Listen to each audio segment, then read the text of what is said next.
Okay, welcome back. Now this is a very special moment because it doesn't happen so often that clinicians, teachers, researchers find the time to actually create ideas and put their work together. I have been participating from the outside somehow because I work with both of them. So I know that this book came out of really the idea of integrating music technology not only in clinical practice, but also in music therapy education. And it took a couple of years, I believe, to sit and to start writing everything and to embedding the vision of the professorship in it. And so as a result, we have now finally this book, Navigating Music Therapy, a Music Technology, a book that we have been waiting for.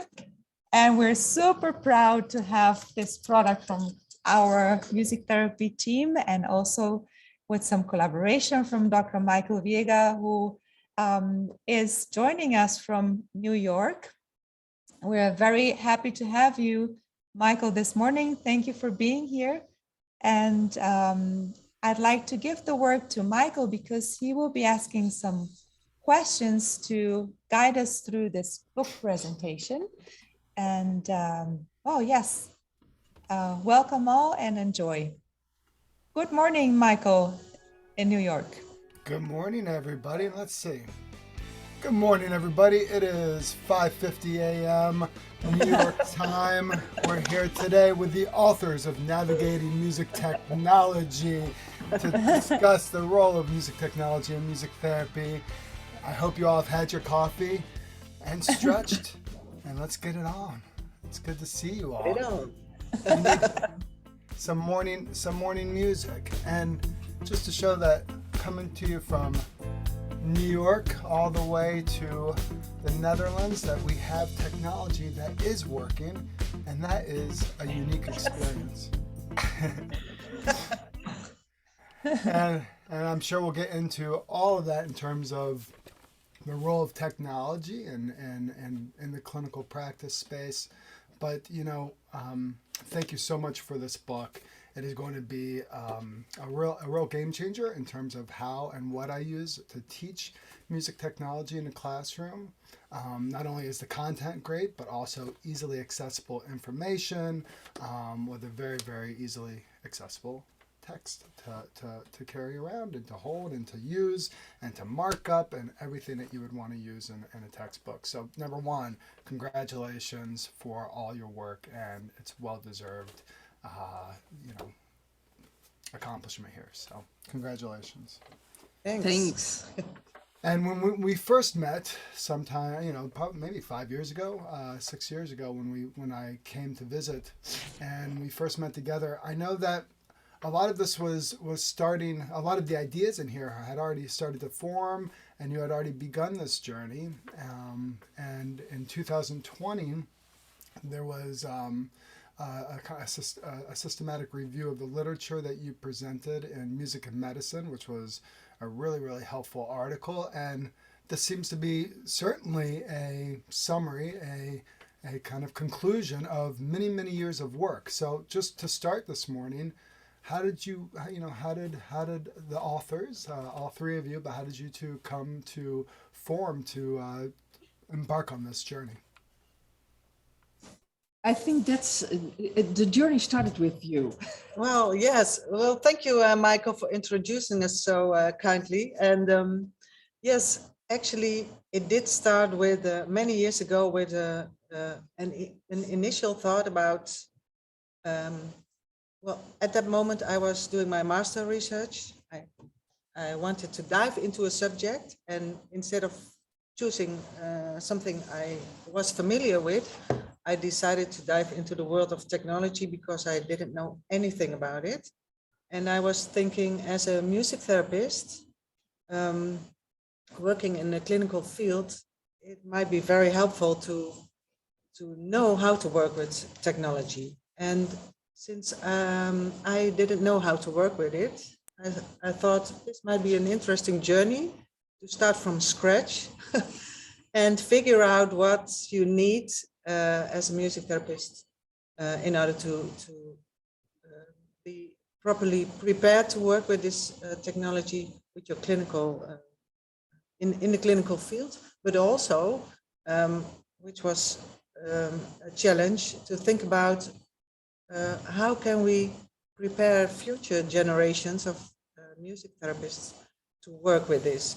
So what we found out in literature basically was that many people were talking about the importance of getting to work with technology, know how to apply it, but and they all mentioned the importance of embedding it in the professional education of music therapists, but we didn't find directions how to do that. So that was the starting point to dive deeper into this subject and see if we could combine these two. So the need for working with technology and also the need for thinking about how to educate future generations to work with this in a meaningful way. So that's where it started basically, from scratch. And we developed it by experiential learning. And then we started to write about it. Well, from there, it's developed and continued. I think this is a really innovative point of view, right, Michael? We talk a lot about music technology in the clinical settings, but really thinking of how to train a music therapist in it goes beyond of being aware of all the apps and software that currently change so fast, but it's more like a method on how to learn it step by step and think music technology as a musical instrument. Is it correct? Yeah, and it reflected what earlier surveys had shown too about how, a lot of people were in music therapy world were learning how to use learning how to use the technology, but weren't necessarily from digital music cultures or even had an understanding of the technology, and there was some bias too about live instruments versus using technology within music therapy. And surveys by Nicole Hanna and Wendy McGee, certainly earlier surveys showed some of the missing educational components and competency components. And so I love that it starts with, where a lot of the field is, which is, we're just learning how to use this practically within a clinical setting, but that also Marijke was brought in as, someone who was very much embedded in utilizing technology, and especially, using iPad and GarageBand and classroom settings. And so I think the partnership shows the need for music therapy too, to partner up together with other experts in other fields. And Marijke, how did you come into the conversations? Because it's a great pairing, the two of you. Yeah, I think the nice part is I'm the expert on the technology part. So I needed to learn, Carola, how to work with it. And then you are combining the knowledge about how to educate programs and the learning innovations, and do that with combine it with the music technology, because I think it's not that difficult to learn everyone the trick how to use the technology, but you need to reason about why are you using this, like you are thinking about all instruments. And there we had this double loop part where we struggled, how can we give this knowledge to all future generations, but also the music therapists at this moment. So there we combined things and discussed things and tried it in our team also, and developed till we got the book. Yeah, I think basically that loop, that double learning curve or loop, that's what makes it. That's where the magic happens. So it's not useful to just learn how to know to work with particular hardware or software. If you can't apply it in a specific situation, and that was the missing link between all the developments that already were there. So there was a lot already developed, and also a lot of literature described how what to use and how to use technology. And very often we see the educational programs focusing on how to work with technology, but not how to apply it in a meaningful way with a particular client population. So thinking about that, and I think Wendy McGee said something about it earlier. So thinking about using technology as a musical instrument. So it's the same as learning to play piano, for example. So you have to practice and learn all the techniques, but then it doesn't make you a musician. So the musical language that comes from there, you have to develop that. So applying a piano in music therapy setting, basically it's the same with applying technology in a similar setting. So you learn to play the instrument, and then you learn to apply it in a meaningful way. And that was the struggle in this case. So how can we make some building blocks for, even if you are not completely, don't know anything about technology, where to start?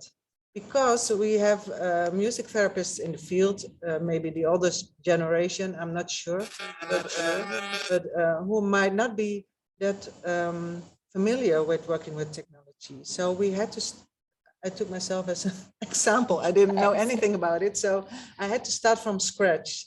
So where do you begin? And it's not enough to just start with learning to work with technology.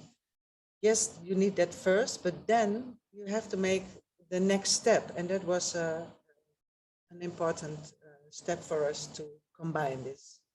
And I think that's also the core business of the book, because I get a lot of questions. How can I work with this device, or how can I work with this device? And I think it's not about how to work with the device. You need to learn that because you need to stand above all the materials and skills to provide it to your clients. But the next step is, why am I using this? Because a lot of people are also using technology because it's cool. I think that's the worst case scenario to use music technology. It's about communicating in the music, expressing your emotions, or use it for functional training. So that's what we try to achieve, to also educate the teachers with all the clinical experiences to combine it. Yeah, that I'm curious about, because you're combining the education with the clinical expertise. So is this book directed towards clinicians or towards music therapy educators, or both? Both. Okay. Yeah. It's directed to both, and that has to do with this double learning loop. So one part is focusing on the clinicians. So you can find case studies and all information, for example, also explanations about devices and how to use it. But the other part is mainly focusing on educational programs in how to work with a team and see if you can collect these clinical experiences and bring it to the table for feedback and reflection in order to make new mental images of how to apply and how to develop from there. So it's a continuous process focusing on both the clinical field, the clinicians, and the educational programs. At least we tried. Well, it is certainly a complicated endeavor, because when we think about how we already are overloaded in the music therapy education world with teaching so many competencies, of course, each one of the technologies that we have in music therapy and that you present in the book, whether it's digital audio workstations, or whether it is using plugins and VSDs that's discussed in the last chapter, the sound beams, adaptive technology, hardware. The world is so big, and so I want to just hear from you about how and Marijke, you kind of hinted upon this, how do you navigate all the many worlds of technology and then try to figure out what do people need to know?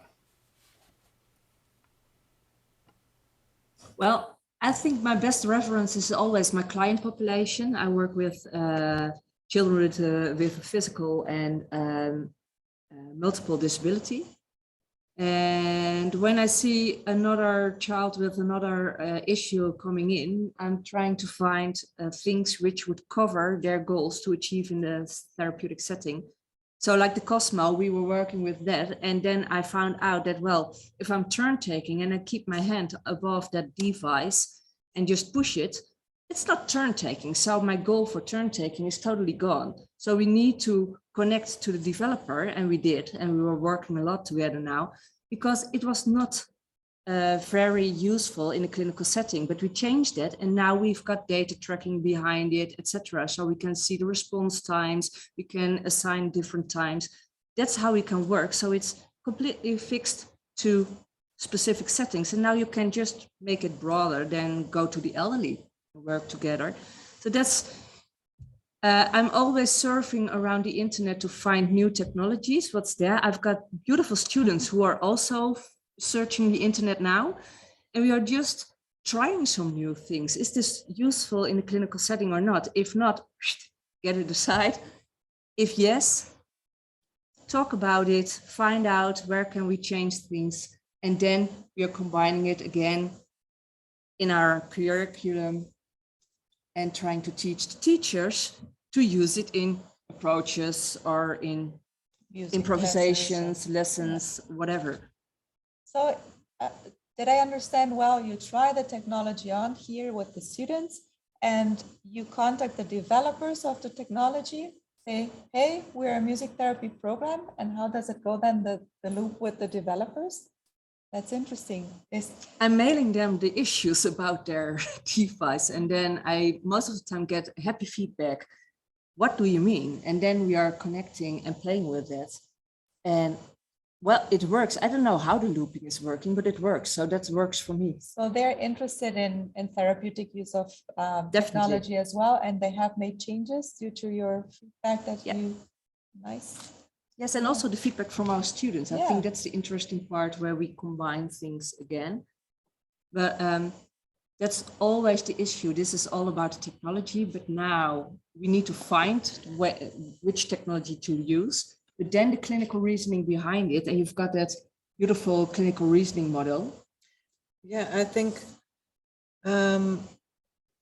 when we started writing about this, the initial thought was, well, maybe our students know a lot about technology in itself, because many of them, not all, but many of them are more familiar with working with electronic instruments and devices.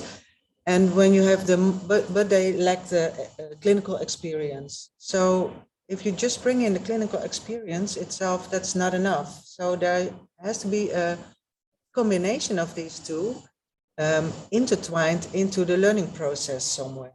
So when we have these very experienced clinicians working in a program, they bring in their clinical experience, but they at that time didn't have a clue how to apply technology.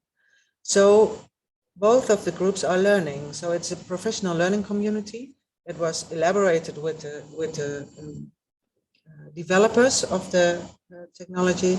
And together we think of how to continue with a specific device, because the developer, they are interested in how can we develop our devices. The clinician wants to know what else can we do with this particular device in the clinical setting, and the student wants to know and learn how can I learn to work with this and how can I learn to apply this in a clinical setting. So there's something in it for everyone, and we help each other to develop.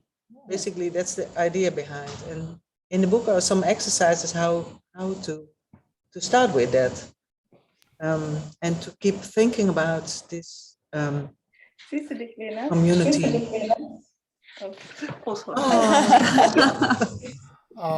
Welcome in. Welcome. Hello. Excellent. You are This a is very also- early adapter. Yeah. You can't learn young enough. I want to just mention that because what you've said brings up several important points, which is number one, in traditional ways of learning in a university setting. If I'm majoring in guitar, then I have usually a one-on-one teacher in which I'm in a practice room and I'm learning my techniques and practicing and then putting on a concert and etc.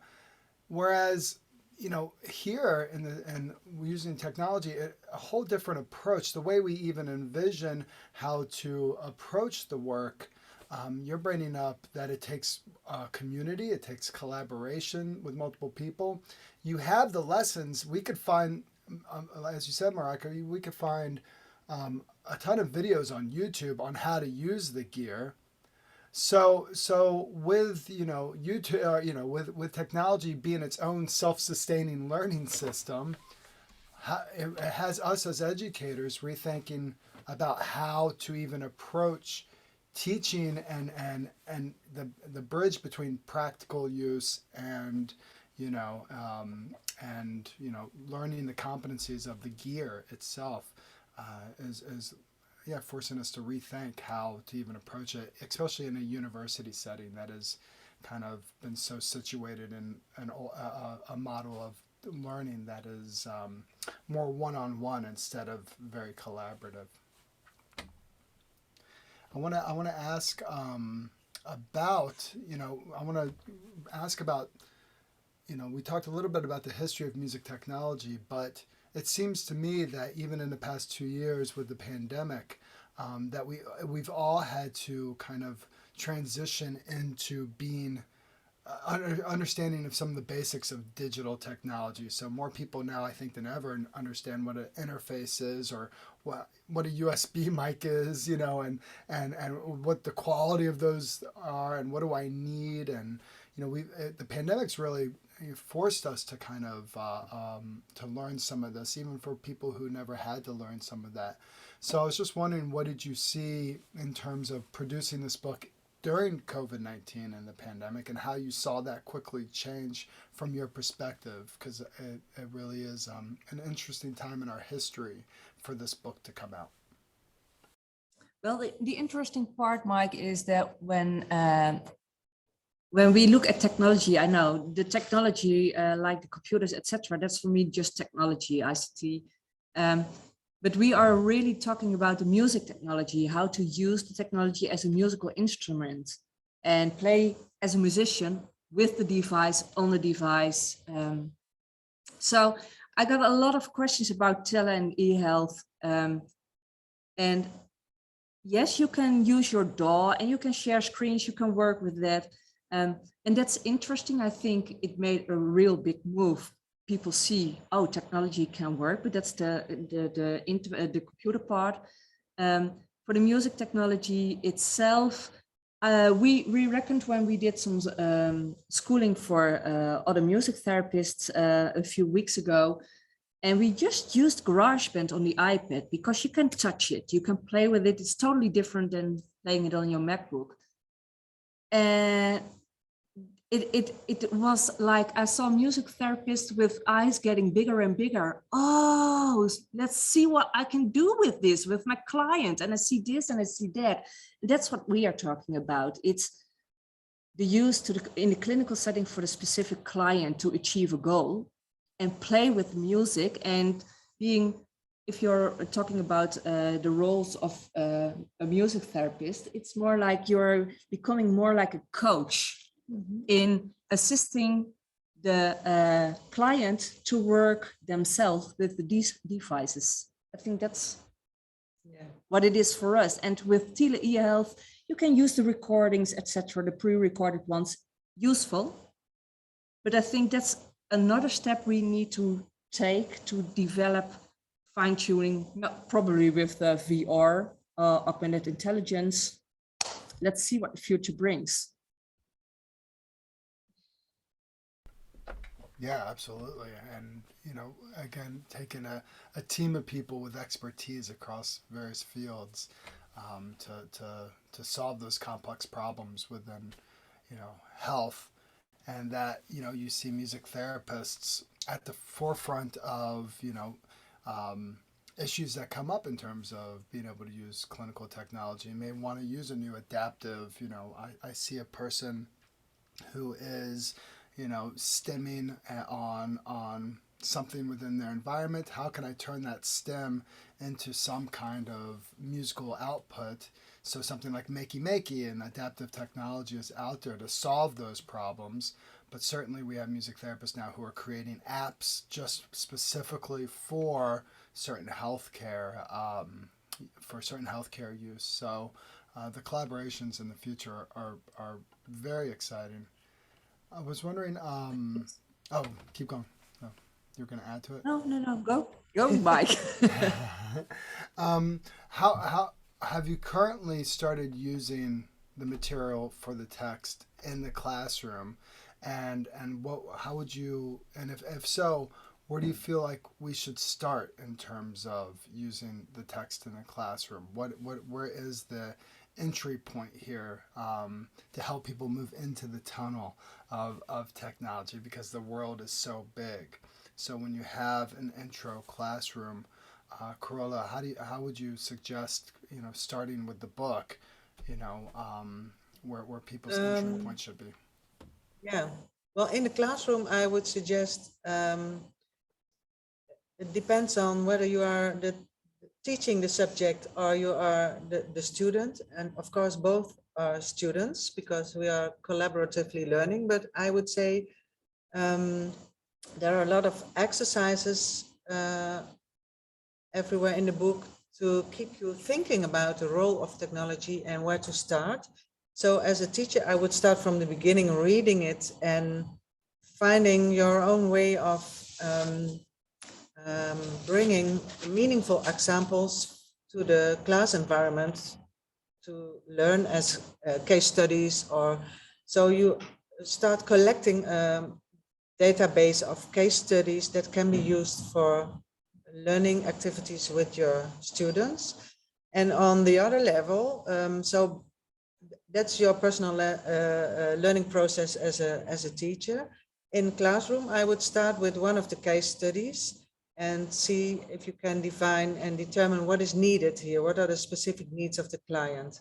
So you could use the clinical reasoning model to get there. And then at a certain point, start, when you know you want to apply maybe technology, then you need to figure out whether or not you are capable of playing that instrument. So that's where Marijke comes in, because she has to learn us how to work with this technology, or we could learn by just by practicing and experiential learning. And then there are a lot of exercises to combine these two and mix and match it and see if you can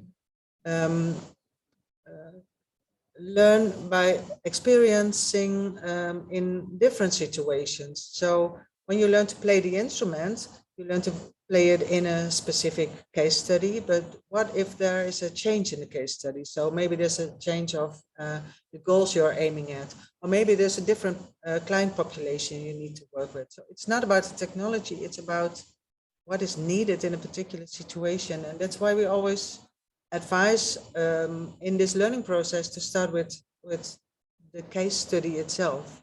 So contextualize the learning process instead of what happens a lot, focusing on the technology.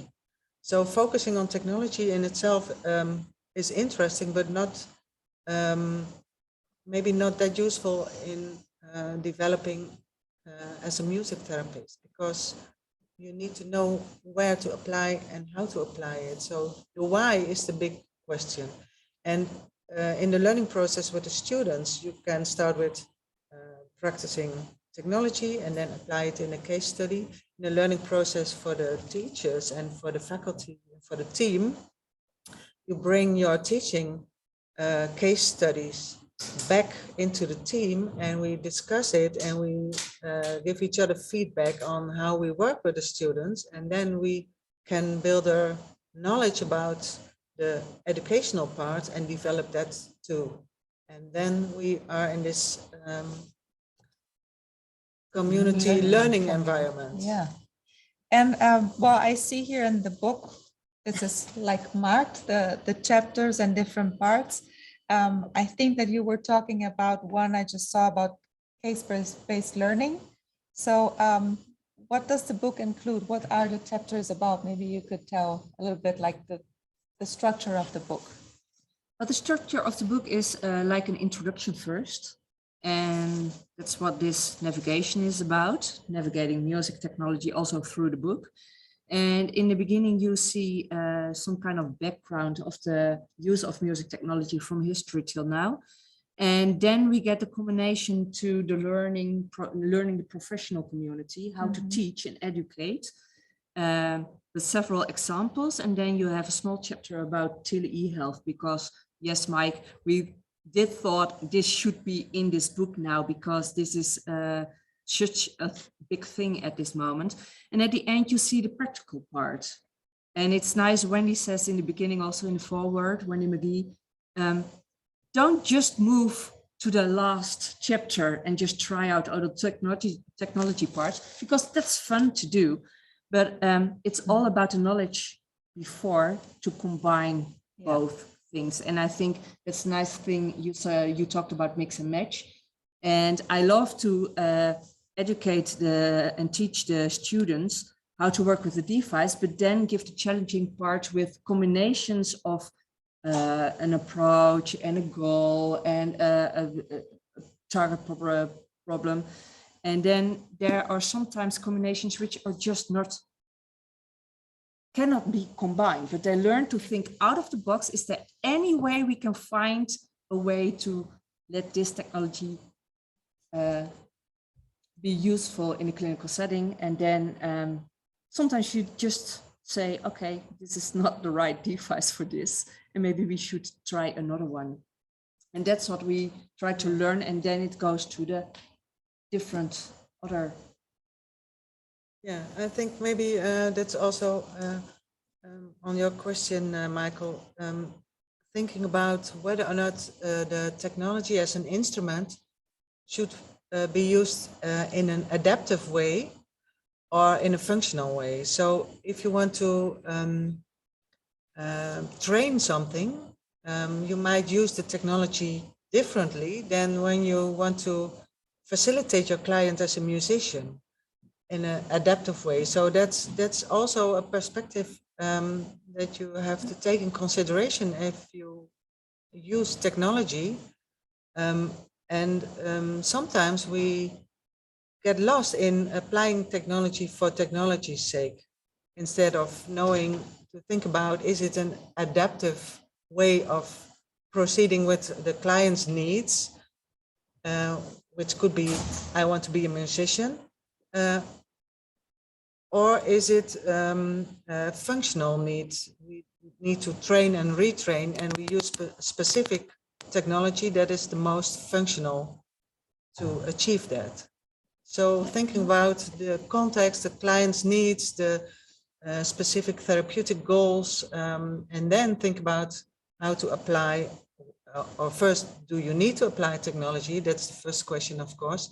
Then yes, if yes, what technology and for what purpose or reason? I just want to highlight a few things in terms of, I often get asked myself, like, what gear should I use? What should I use in this setting, in that setting? I had a music therapist recently ask me, I work in a prison facility. We're not allowed to have Wi-Fi. We're not allowed to have this, that, or the other. So what can I do? And it was great that they were coming forward. I suggested supervision to work on this concern, not just, seeking consultation, because I can't give you one recipe. What you choose is going to depend upon all the contexts the needs of the people you work with, from what is allowed in the facility, from your budget line, from your competency as well. I've seen many, many facilities that bought the latest piece of technology and it just sits there and goes to waste because no one uses it. And it really, I go, oh, let's break that out and do something with it. So I think that's why I just want to highlight page 80, 82 with the clinical map that you've provided, because it provides us a way to identify the problem and work through what the need is. It's not a recipe, it's relational and it's individualized. So I wanted to say that with a question, Carola, to how did you come up with the clinical reasoning model? And, as a really important part of this process. Yeah, well, that's an interesting question. We started to have a dialogue within our team of teachers, which are, most of them are clinicians, with many years of experience in a different field and different populations. So we started to discuss, if you want to think as a music therapist about applying technology, where do we start? So we had several sessions of elaborating on this, and like it's almost like a grounding theory procedure. So starting to discuss about it and figure out, and we had many people involved, like people with medical backgrounds and musicians and music therapists and educators, and together we discussed this reasoning process, which is not new in itself, of course, because clinical reasoning, obvious, is used in and used for many years already in the medical settings. But we wanted to think about this clinical reasoning model in our particular music therapy setting. So make it a little bit more broader, so you can apply it in different situations and settings. So that's where we started to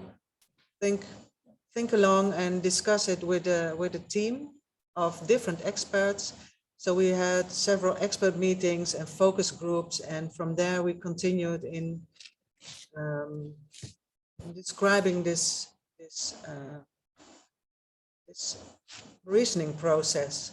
And then in this structure, you see, so first there are a lot of questions you have to ask yourself, or you have to ask the situation. And then there's a specific moment when you have to decide, okay, so now I have all this information, so what to do next? What instrument will I use? So that's the block in the middle, yes.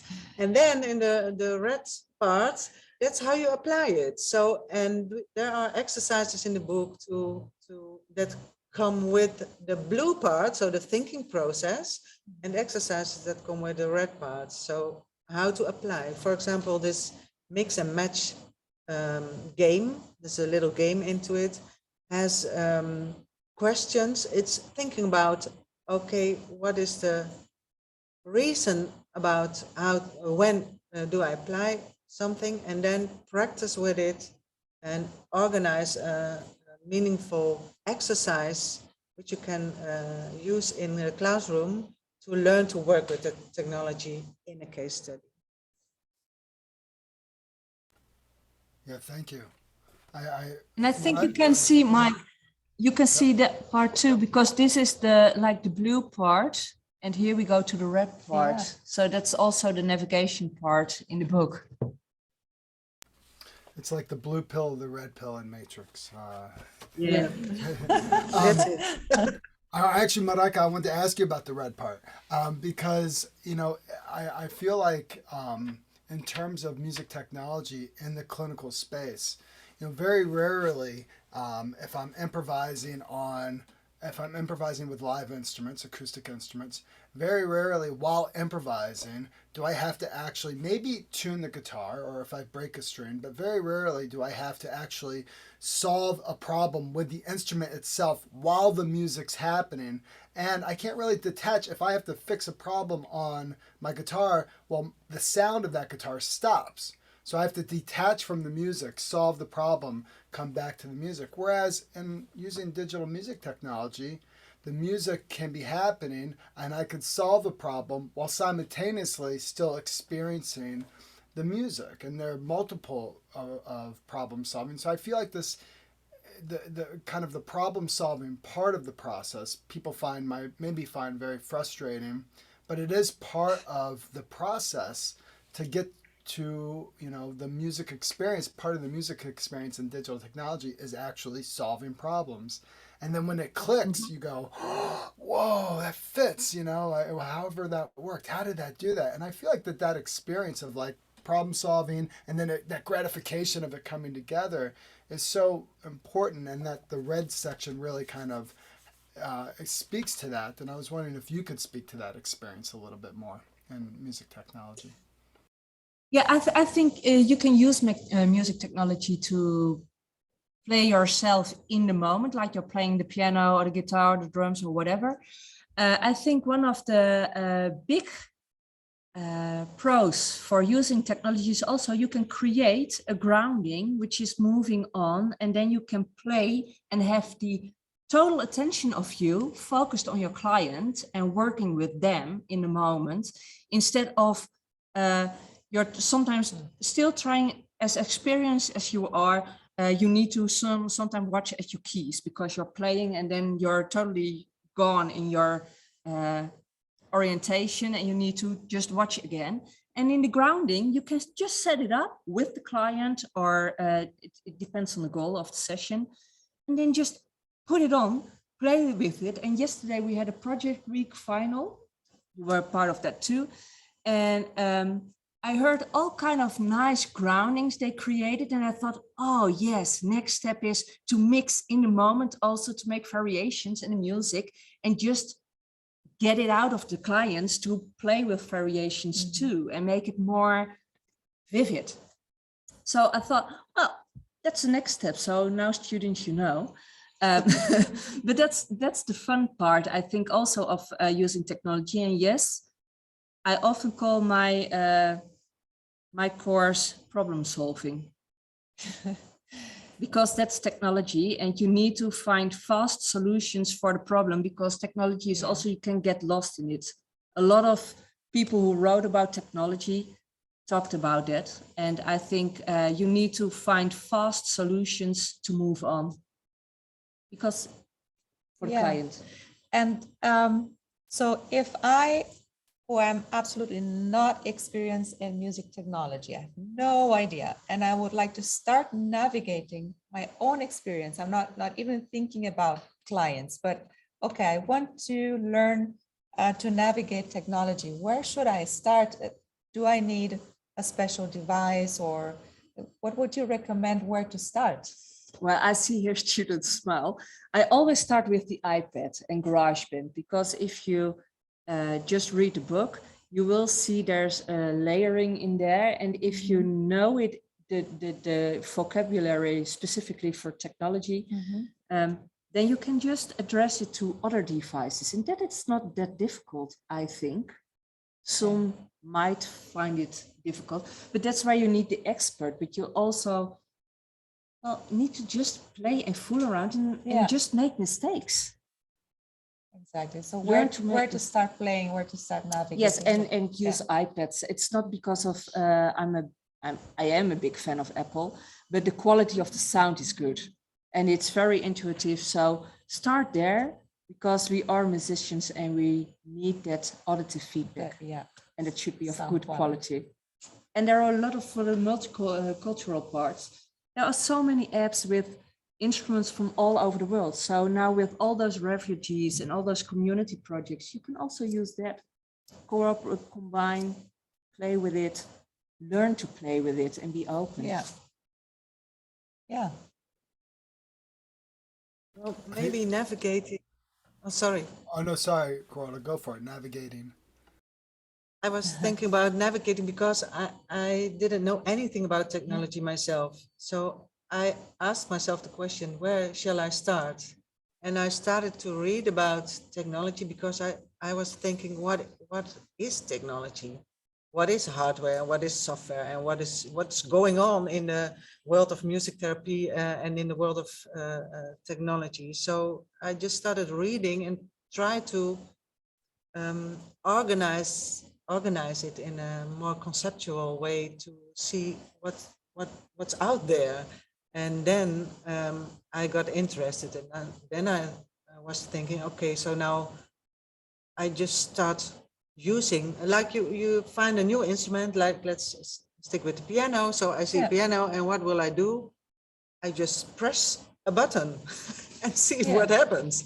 And then you get a auditive feedback and you think, oh, that's nice, or that's ugly, or whatever. And you press another button and you combine things, and then you start to experience. So that's basically the same with technology. You have to start somewhere, and that's different for everyone. So you start from where you are curious about. And then from there, just see what happens. And then you combine things. And then for me, it was a very, very, very helpful that we have someone who is actually into the technology. So all my questions, I could address them to Marijke, and she helped me to figure out and to continue thinking about, okay, so now I know how to play this instrument, but what's the next step? And then I found out, okay, I know how to press the buttons and I know how to make a small melody, but I want to do this or I want to do that. How can I do that? So, and then from there you continue working. And I know for music therapists in clinical practice, it is, your question is, all questions are different because it depends on the population and what you need in the field, what you want to apply. So many, we receive many questions. Oh, we saw you working with Cosmo, and where can I buy that? That's interesting. And sometimes they bought it and they say, okay, now I have this Cosmo. So tell me what to do.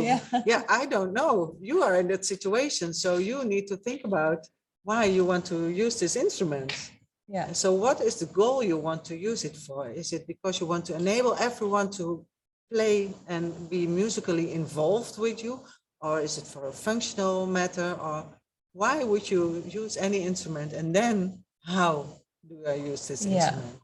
Otherwise it would be like, what do I do with my new guitar? Like something like this. Yeah. It's similar, like Michael said, institutions are buying all kind of devices and then put them in the closet because they don't know, I don't know what to do with it. So that's the reason. I'm curious if you think a couple of years ahead from now, what are you dreaming what is going to happen with the content of this book and with the knowledge that's in there? Where is it going to spread and being applied? Well, actually, we need Arthur now because Arthur was the one, Arthur, our professor of music-based activities and interventions. He wrote, he's very much involved in what's going to happen and future development. So maybe this artificial intelligence will be becoming more important in general, and also in the profession of the music therapy, I think, or at least in learning about music technology.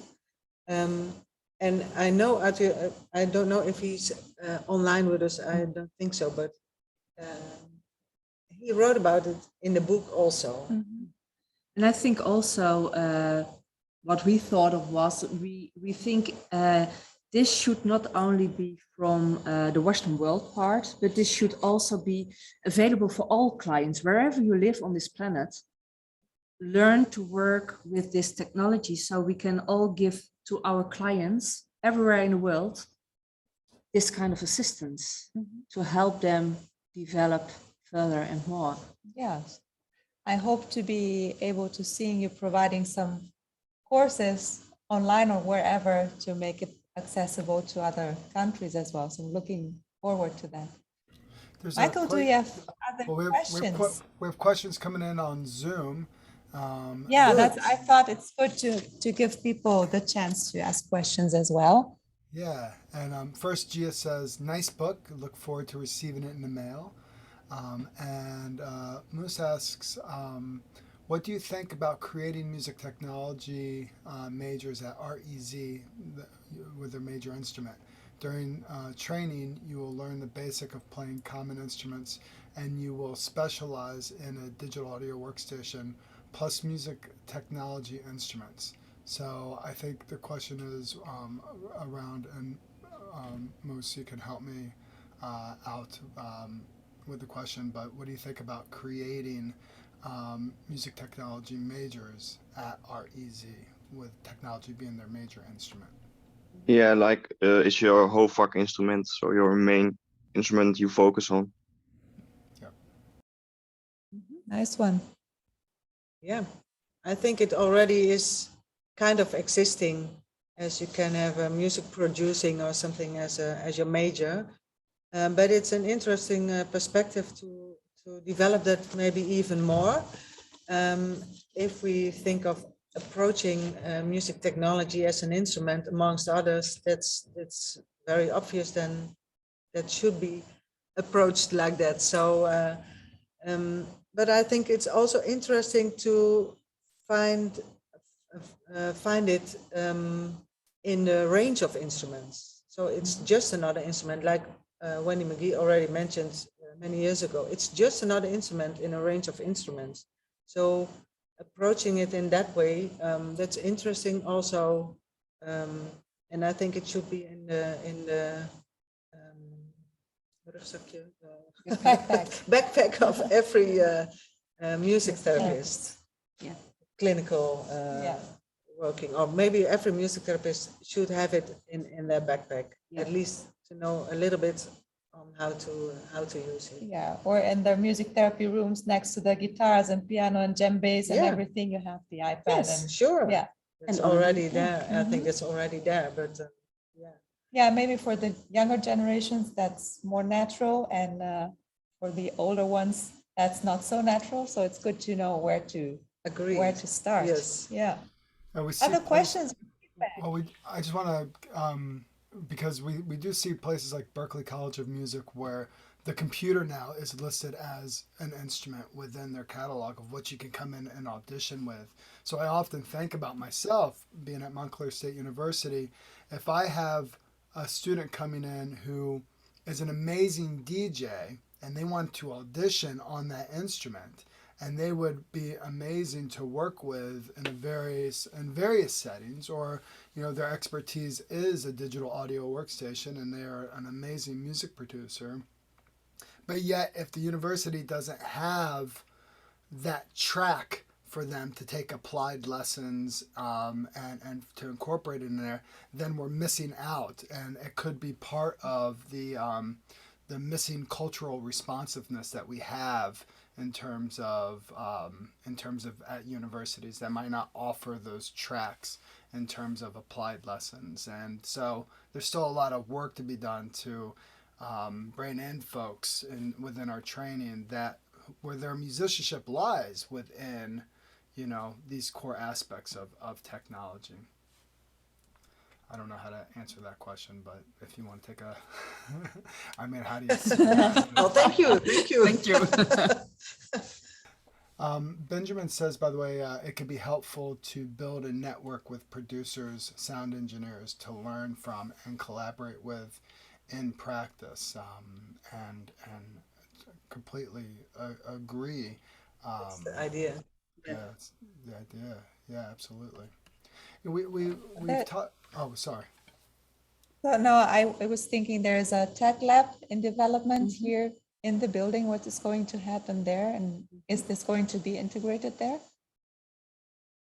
Well, in the tech lab, we are going to combine with the different departments over here. So there could be a crossover with the media music section.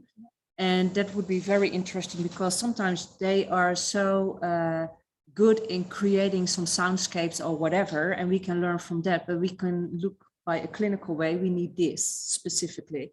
So you can get combinations, but you can also innovate together and recreate or create new things. So that's what's going to happen in the tech lab, also to use 3D printing or other devices, VR. So it's like a playing ground. I always say my course is a playing ground, and That's what we are going to do, because there the creativity is coming. And then the next step is connect it to the clinical setting, because that's what we are doing this all for. Mhm.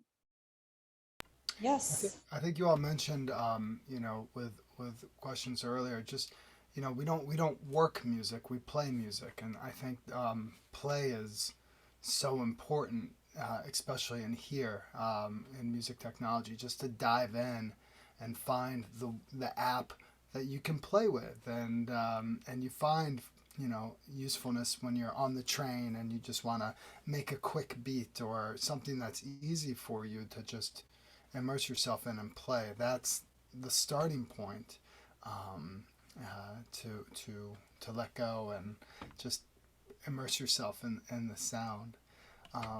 And with that, I wanted to ask you, before we have to say goodbye, I do want to ask, because we talk a lot about the clinical benefits of music technology. Well, what are you starting to think about in terms of the contraindications for music technology, in terms of looking for, you know, when might it present? Yeah, what are some of the ways that, you know, it could be not indicated in therapy?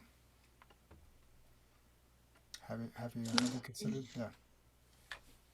Yeah, I think you always, it goes back to the clinical reasoning model. Sometimes you have people with amusia or whatever and have problems by receiving the auditive feedback, but I think that's not for music technology itself, it's for music therapy completely, whatever traditional or technology you're using.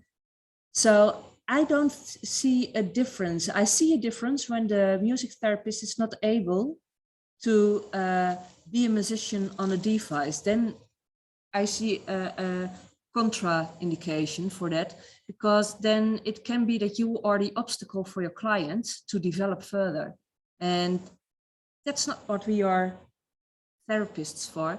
So I think it's just similar like the normal traditional instruments. Why do you use music? And when you're not receiving it well, that's a contraindication. When it's all